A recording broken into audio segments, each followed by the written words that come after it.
ಏನೇ ಬಾರಿಂದ ಆಚೆ ಬರುವಾಗ ಇವ್ರ ಅಪ್ಪ ಬೇರೆ ನೋಡ್ಬಿಟ್ಟವ್ರೆ. ಪ್ರಜ್ವಲ್ ಪ್ರಜ್ವಲ್ ಹೇಳಪ್ಪ. ಆಂಟಿ ಪ್ರಜ್ವಲ್ ಇಲ್ವಾ ಆಂಟಿ? ಇದೇನಪ್ಪ, ಇರೋ ಕರಿತೀನಿ, ಬಾ ಒಳಗಡೆ. ಇಲ್ಲ ಪರವಾಗಿಲ್ಲ, ಇಲ್ಲ ವೇಟ್ ಮಾಡ್ತೀನಿ. ಪ್ರಜ್ವಲ್,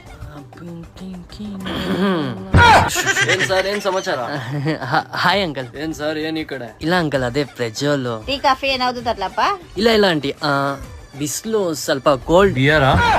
ಇಲ್ಲಪ್ಪ, ನೀರಾ ಅಂತ ಕೇಳ್ದೆ. ಕೋಲ್ಡ್ ನೀರ್ ಮಾತ್ರ ಆಂಟಿ. ಸರಿಯಪ್ಪ. ಯಾಕಪ್ಪ, ನಿನ್ಗೆ ಬೇರೆ ಏನಾದ್ರು ಕೇಳಿಸ್ತಾ? ಇಲ್ಲ ಅಂಕಲ್, ನನ್ಗೂ ನೀರ್ ಅಂತಾನೆ ಕೇಳಿಸ್ತು.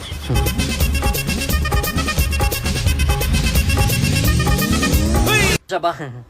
ಹೋಗೋಣ. ಸರಿ ಅಂಕಲ್, ಬರ್ತೀನಿ. ಎಲ್ಲೋ ಆಚೆ ಹೋಗ್ತಿದ್ದೀರಾ ಅನ್ಸುತ್ತೆ. ಅದು ನೆಕ್ಸ್ಟ್ ವೀಕ್ ಎಕ್ಸಾಮ್ ಇದೆ ಅಲ್ವಾ ಅಂಕಲ್, ಅದೇ ಎಲ್ಲಾ ಗ್ರೂಪ್ ಸ್ಟಡಿ ಮಾಡೋಣ ಅಂತ. ಎಲ್ಲಿ, ಬಾರಲ್ಲ? ಅಂಕಲ್ ಇಲ್ಲಪ್ಪ, ಕಾರಲ್ಲ ಅಂತ ಕೇಳ್ದೆ. ಕಾರಲ್ಲಿ ಮನೆಗೆ ಹೋಗ್ತೀವಿ ಅಷ್ಟೇ, ನಮ್ ಮನೇಲಿ ಗ್ರೂಪ್ ಸ್ಟಡಿ. ಸರಿ ಸರಿ, ಹುಷಾರು. ಬಂದ್ ಹತ್ತೋ. ಡೈರೆಕ್ಟ್ ನಿಮ್ ಮನೆಗೆ ಕರ್ಕೊಂಡೋಗಪ್ಪ. ಸರಿ ಅಂಕಲ್, ಬರ್ತೀನಿ. ಬಾರೋ ಬೇಗ.